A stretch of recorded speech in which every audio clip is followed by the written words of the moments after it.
Olá, tudo bem? Aqui estamos mais uma vez nos reunindo e dessa vez, inclusive, eu tenho o privilégio de estar na África, em Guiné-Bissau, e achei esse jardim tão bonito e apropriado para nós falarmos de mais um capítulo do livro dos Salmos. Hoje nós vamos estudar o Salmo 139, aquela linda oração em que alguém com muita coragem faz um desafio para Deus, dizendo: Deus, pode me sondar, pode olhar, eu estou aberto, eu já sei que o Senhor vê todas as coisas, mas ainda assim eu quero que o Senhor venha e me sonde. Então nós vamos ler esse capítulo 139, muito bonito, e conforme a gente vai lendo, a gente vai também tentando explicar e entender um pouquinho da riqueza impressionante deste salmo. A primeira, eu queria falar com você três constatações, três verdades que tem muitas, mas pelo menos três que a gente imediatamente consegue descobrir nesse livro, nesse capítulo especialmente. A primeira constatação é de que, na realidade, eu não posso escapar do fato de que Deus me conhece. Deus sabe exatamente quem eu sou e isso é algo impressionante. Eu fico pensando que nós somos aí cerca de 7 bilhões de pessoas no mundo, mas Deus sabe exatamente quem é você, quem sou eu, e isso é algo que me impressiona realmente a respeito de Deus. Ele me conhece. Diz assim os versículos de 1 a 6. Senhor, tu me sondas e me conheces. Sabes quando me sento e quando me levanto. De longe percebes os meus pensamentos. Sabes muito bem quando trabalho e quando descanso. Todos os meus caminhos te são bem conhecidos. Antes mesmo que a palavra me chegue à língua, tu já a conheces inteiramente, Senhor. Tu me cercas por trás e pela frente e põe a tua mão sobre mim. Tal conhecimento é maravilhoso demais, está além do meu alcance, é tão elevado que eu não posso atingir. Imagina isso, que Deus realmente nos conhece. Ele sabe realmente tudo a nosso respeito. É como se Deus tivesse eu estou arrumando um pouco aqui a nossa câmera. É como se Deus tivesse um raio-x, não é? Um olhar de raio-x que consegue penetrar tudo, ou uma sonda. Eu me lembro uma vez que eu precisei fazer uma endoscopia, é um problema no estômago, e aquele cano foi entrando pela minha boca, minha garganta, até chegar no meu estômago, não é? É como se Deus tivesse algo assim que pudesse entrar lá dentro da minha mente, lá dentro do meu coração. E Ele sabe exatamente tudo, nada está escondido, Ele sabe, Ele me conhece muito bem. Me lembro daquele texto, quando no Evangelho Jesus está na cidade de Jericó, e ele está caminhando e várias pessoas querem vê-lo. A Bíblia diz que as pessoas chegam a apertar Jesus de tanta gente que está ali, e havia um homem chamado Zaqueu que queria muito ver Jesus, só que ele não era bem visto, bem quisto pela sociedade, e as pessoas faziam de tudo que podiam para impedir que ele tivesse o privilégio de ver Jesus. Ele corre adiante de Jesus, sobe numa árvore, fica esperando que Jesus passasse por ali. E aí, finalmente, quando Jesus chega, é interessante que Jesus para, ele olha para cima, ele vê Zaqueu. Mas me impressiona o fato que, ao que tudo indica, eles nunca se encontraram antes, mas Jesus olha para cima e diz o nome dele: Zaqueu. Zaqueu, eu sei quem você é. Você não é um anônimo para mim. Você não é mais um no meio de uma grande multidão. Às vezes a gente é tratado assim. Quando nós pensamos em vários aspectos da nossa sociedade, a gente é só um número, não é? Mas não para Jesus, não para Deus. Ele me conhece. O texto diz: tu me sondas e tu sabes muito bem quando eu trabalho, quando eu descanso, não é? E antes mesmo que eu soubesse qual palavra eu ia falar, o Senhor já sabia, o Senhor já estava sabendo aquilo que eu ia falar, não é? O Senhor me cercas pela frente, por trás, em cima, embaixo, toda a minha vida está cercada pelo teu conhecimento. Eu não tenho como escapar disso, não é? Eu não tenho como escapar ao fato que o Senhor me conhece. Essa é uma constatação que me impressiona também pelo fato de que, ainda que Deus me conheça tão bem e sabendo que eu não sou uma boa pessoa, Deus ainda me ama. Só isso já é uma grande lição para mim. Havia na mitologia grega um deus chamado Momus, e esse deus ele era especialmente parte de um projeto de conhecer o erro das pessoas. Ele era o Deus que descobria os erros. E imagino que para castigar os erros, não é? O cristianismo, ele fala de um relacionamento que nós temos com Deus. E Deus me conhece e ainda me ama. Às vezes você me ama e você gosta de mim ou eu de você, porque a gente de fato conhece só o que está do lado de fora.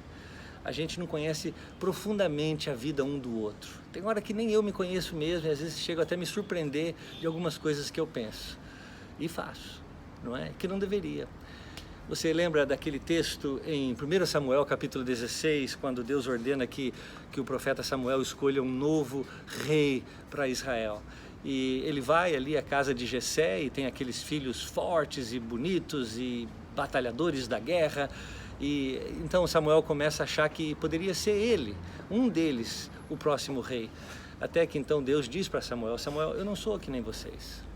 Eu não olho o que está do lado de fora. Eu olho lá dentro. O que interessa para mim é lá dentro. Vocês se preocupam demais com a aparência de vocês, com a cor da pele, com o cabelo, com a moda, com aquilo que atrai os olhos humanos. Essas coisas não me atraem. O que atrai os meus olhos é o coração das pessoas, não é? Pedro também fala isso, 1 Pedro capítulo 3, versículo 7, falando da mulher, mas se aplica a todos nós. Ele diz que aquilo que agrada a Deus é um coração que está puro, que está fechado com Deus, de amor a Deus. É isso que atrai os olhares de Deus. Ele vai lá dentro, ele olha dentro de mim profundamente e ainda me ama. Isso é impressionante. É como se para Deus eu tivesse uma janela constantemente aberta no meu peito e ele pudesse constantemente entrar dentro de mim e me pesquisar, olhar tudo o que acontece dentro de mim. Claro que entre nós parece que nós temos essa janela lacrada, fechada com um cadeado, e a gente não permite que o outro conheça um pouco mais de nós. Uma pena, não é? Deveria ser diferente, deveríamos ter mais liberdade de acesso um ao outro, não é? Muito bem, essa é a primeira constatação. Eu estou com os passarinhos aqui que estão cantando, mas faz parte do cenário, não é? Espero que não te incomode. A segunda constatação que eu chego a entender no Salmo 139 é que eu não posso escapar da presença de Deus, né? Eu não posso escapar do fato que Ele me conhece, mas também não posso escapar da presença de Deus. Os versículos 7 a 12 dizem assim: para onde poderei eu escapar do Teu Espírito? Para onde poderia fugir da Tua presença? Se eu subir aos céus, lá estás. Se eu fizer a minha cama na sepultura, também lá estás. Se eu subir com asas da alvorada e morar na extremidade do mar, mesmo ali a tua mão direita me guiará e me susterá. Mesmo que eu dissesse as trevas me encobrirão e que a luz se tornará noite ao meu redor, verei que nem as trevas são escuras para ti. A noite brilhará como o dia, pois para ti as trevas são luz. Não há limites para Deus, não há limites para Ele. Isso é importante para nós. Não tem escuridão, não tem luz, não tem profundo, não tem alto, não tem montanha. Simplesmente, Ele pode todas as coisas. Onde Ele estiver, onde eu estiver, Ele está. Ele está em todo lugar. Sabe, não existe um lugar especial onde Deus esteja ou um lugar especial onde Ele não esteja. Ele sempre está. Ele sempre está com os seus olhos voltados sobre a terra. A sua presença é constante. A gente entende quando estuda teologia, não é? Da onisciência e da onipresença de Deus. Ele está presente em todo lugar. Todo lugar, de certa maneira, a gente tem que compreender, é santo. Todo lugar, Ele está lá. Não tem um lugar que eu vá em que Deus não vá comigo. Não tem uma vez que eu vá me deitar na minha cama e que Deus não esteja comigo, que eu me acorde e que eu vá trabalhar. Sempre Ele está. Nos céus, até mesmo na sepultura, diz o texto. Será que é isso que Davi queria dizer no Salmo 23? Ainda que eu passe pelo vale da sombra da morte, Tu estarás comigo. Então não existe um lugar que seja misterioso demais, um lugar que Deus não conheça. Muito pelo contrário, conhece muito bem e Ele está lá sempre. A noite e dia não faz diferença para Ele. Os dois são iguais. Deixa eu ler para você um texto que eu escrevi aqui, somando alguns livros da Bíblia, alguns versículos importantes, não é? Ninguém se esconderá do olho de Deus que tudo vê. Se eu digo as trevas com efeito me encobrirão, até as próprias trevas não te serão escuras. As trevas e a luz são a mesma coisa. Afinal, Deus é luz e a luz resplandecerá nas trevas, João 1,5. E também não há nele treva alguma, 1 João 1,5. Sabemos que os olhos do Senhor estão atentos sobre toda a terra, segundo Crônicas, capítulo 16, versículo 9. E que Ele sempre revela o profundo e o escondido, conhece o que está em trevas e com Ele mora a luz, Daniel 2, 22. E Ele é o Pai das luzes, Tiago 1,17 diz. Aliás, vai dizer Provérbios 15, 11, o além e o abismo estão descobertos perante o Senhor. É Deus quem trará à luz o que está oculto nas trevas e manifestará as intenções do coração, diz Paulo em 1 Coríntios capítulo 4, versículo 5. Pois na verdade, Hebreus 4,13 diz, todas as coisas estão descobertas e patentes aos olhos de Deus, daquele a quem temos de prestar contas um dia, não é? Todo lugar, onde é? Será que às vezes nós fazemos como o profeta Jonas, que sumiu num barquinho, fugindo de onde Deus o queria, se escondeu no porão daquele navio e depois de estar escondido e ser jogado no mar, ser engolido por um peixe, todo o tempo estava debaixo da presença de Deus, sempre debaixo da presença de Deus. Finalmente, eu quero dizer para você a minha terceira constatação. Não posso escapar do poder de Deus, não posso escapar do fato que Ele me conhece, não posso escapar do fato que Ele está em todo lugar, não posso escapar da presença dEle e eu não posso escapar do poder de Deus. Veja o que diz os versículos 13 e 18. Tu criaste o íntimo do meu ser e me teceste no ventre da minha mãe. Eu te louvo porque me fizeste de modo especial e admirável. Tuas obras são maravilhosas, disso eu tenho plena certeza. Meus ossos não estão escondidos de ti, quando em secreto fui formado e entretecido como nas profundezas da terra. Os teus olhos viram o meu embrião, todos os dias determinados para mim foram escritos no teu livro, antes de qualquer um deles existir. Como são preciosos para mim os teus pensamentos, ó Deus. Como é grande a soma deles. Se eu os contasse, seriam mais do que os grãos de areia. Se terminasse de contá-los, eu ainda estaria contigo. Que maravilha! É impressionante, eu não tenho como, realmente como diz aqui, é maravilhoso demais para mim, eu não tenho como não me maravilhar quando eu penso numa mulher grávida. Seja na primeira semana, no primeiro dia de gravidez, seja no 9º mês de gravidez. Eu não sei nada ainda daquela criança, mas Deus já sabe tudo. E não apenas Ele sabe tudo, Ele formou aquela criança. O texto diz que Ele fez de maneira especial, assombrosa, misteriosa, maravilhosa. Do nada Ele fez existir vida. E isso é algo fantástico, não é? Que Deus lança a luz lá dentro do ventre da mulher e ali Ele forma os ossos, os tecidos, aquele embrião passa a viver. É o Deus maravilhoso, poderoso, que fez a mim, fez a você. Tudo que existe, como a Bíblia diz, visível e invisível, é obra de sua mão. Ele é o Criador, Ele é também o sustentador, Ele é o herdeiro de todas as coisas, Paulo vai dizer em Romanos capítulo 11. Ele fez todas essas coisas de maneira assombrosa. Ele é dono de todas essas coisas. Como criador de tudo, é Ele que tem direito sobre a obra que Ele criou. E Ele exerce esse direito e com grande poder. Inclusive, vai nos julgar por isso, exatamente pelo fato dEle nos conhecer, não é? Muito bem. Deus não apenas vê o invisível e penetra no inacessível, mas é poderoso onde estiver. Pela onisciência de Deus, todas as coisas foram planejadas e por sua onipotência, todos os seus planos foram realizados. As suas obras são um testemunho do seu poder e Ele não abandonará ao acaso a sua criação. Graças te dou, diz o salmista.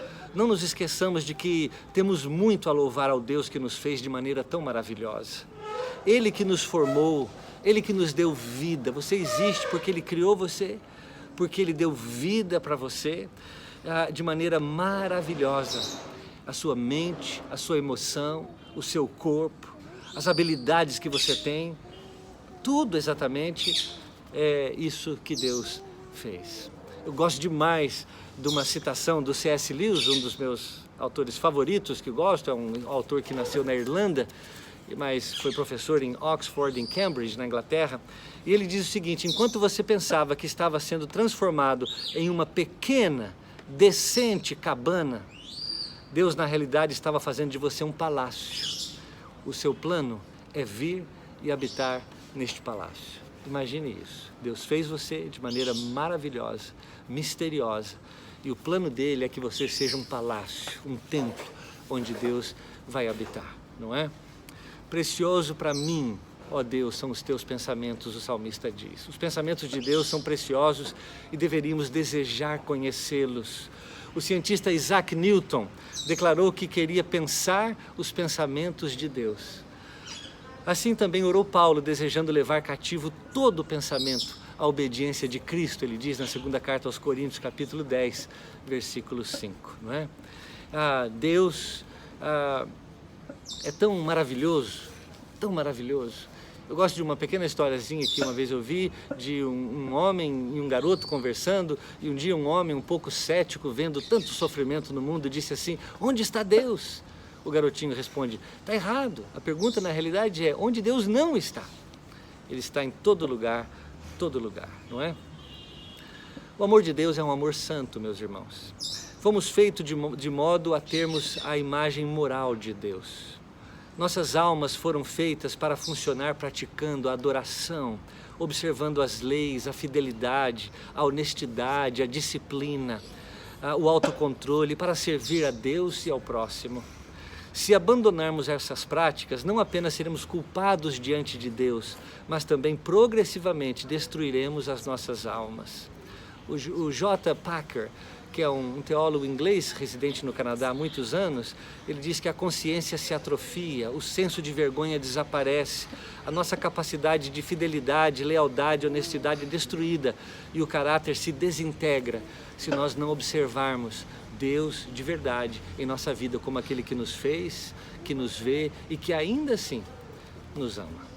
A minha conclusão natural dessas 3 observações é que precisamos ter um compromisso com a santidade. O Salmo termina os últimos versículos e diz assim: quem dera, Senhor, o ímpio morresse, aquele que pratica o mal, aqueles que falam contra o Senhor e se rebelam contra o Senhor. São inimigos de Deus. Por isso eu peço que o Senhor me sonde. Sonda-me, ó Deus. Conhece o meu coração, prova-me e conhece as minhas inquietações. Vê se há em minha conduta algo que te ofenda e dirige-me pelo caminho eterno. Impressionante que o salmista começa fazendo uma asserção, uma declaração verdadeira, dizendo que Deus, Ele sonda tudo. Quer queiramos ou quer não queiramos, Ele sonda tudo. Ele sempre está vendo tudo. Mas aqui Ele não está observando isso. Aqui Ele está fazendo um convite. Ele está dizendo: Senhor, o Senhor que sonda tudo, por favor, sonde-me. Esse é o convite de Deus, do salmista para Deus. Ele diz: eu sei que o Senhor sonda mesmo, mas eu faço questão de ser um livro aberto ao Senhor. Eu quero dizer para o Senhor: venha me sondar. Exerça em mim livremente aquilo que o Senhor já faz mesmo, conhecendo tudo. Eu quero que o Senhor me sonde, mas não apenas descubra o que há dentro de mim. Diga para mim mesmo, revele para mim aquilo que eu tenho, aquilo que eu sou. Porque se for alguma coisa que não te agrade, se for alguma coisa que não agrada os teus olhos, tira de mim. Não apenas descubra o que tem, mas me diga o que é. Muitas vezes somos ignorantes de nós mesmos. Não sabemos exatamente o que está aqui, o mal que estamos praticando sempre. E o salmista diz com grande firmeza e grande coragem: eu quero saber, Senhor, revela para mim, seja verdadeiro comigo. Às vezes nós, amigos um do outro, temos às vezes uma dificuldade em olharmos nos olhos um do outro e dizer a verdade em amor. Talvez corrigir alguém, chegar para alguém e dizer assim, você está errado. Como é bom quando alguém pode dizer isso um para o outro. Imagina que alguém está caindo num abismo e você sabe disso, mas você não quer ofender o orgulho dele, então você não diz nada e deixa ele cair no abismo. Na realidade, a gente que ama, o amor de verdade, ele de maneira firme, ele diz, está errado isso aí. E o que o salmista diz aqui é exatamente isso, ele diz, Deus sonda-me, vê se há em mim alguma coisa ruim, limpa isso. Diz para mim, revela para mim, para que eu possa de verdade viver uma vida pura e verdadeira diante do Senhor. Essa é a resposta natural daquele que captou um vislumbre da glória e da majestade de Deus. É conscientizar-se do seu pecado e buscar o perdão de Deus. Jó, no livro de Jó, capítulo 42, ele diz, por isso me abomino e me arrependo no pó e na cinza. Ele se descobriu, não é?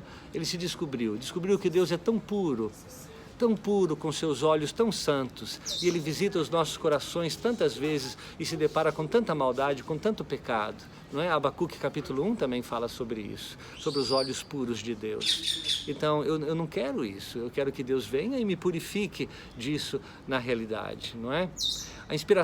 A inspeção humana é muito limitada. Nós nos inspecionamos uns aos outros, a gente só vê a casca, só vê o que está fora, só. Não é? O homem vê apenas aquilo que o homem faz. O homem vê, Deus vê aquilo que o homem é. Essa é a grande diferença. Na realidade, essa é uma frase do Woodcock, que disse exatamente isso, da nossa limitação. O McLaren, que é um expositor bíblico, ele diz o seguinte, é marcante o fato de que o salmista termine a sua oração pedindo para Deus fazer aquilo que ele havia declarado que Deus sempre faz. Deus nos conhece, quer gostemos ou não. Quer nos escondamos ou não, quer nos lembremos disso ou não. Sonda-me é um processo da contemplação ao pedido, visando a purificação. É um desejo da alma pela pureza. Eu espero que esse salmo de alguma maneira te ajude na sua caminhada de viver uma vida verdadeira. Eu tenho dito constantemente aqui que o salmista, ele rasga o coração, ele se abre diante de Deus, sem hipocrisia, ele diz, Deus, é isso que eu sou, me livra de mim mesmo, vem, me purifica, eu quero viver uma vida que te agrade, Senhor Deus. Deus te abençoe com esse Salmo 139 e até a próxima.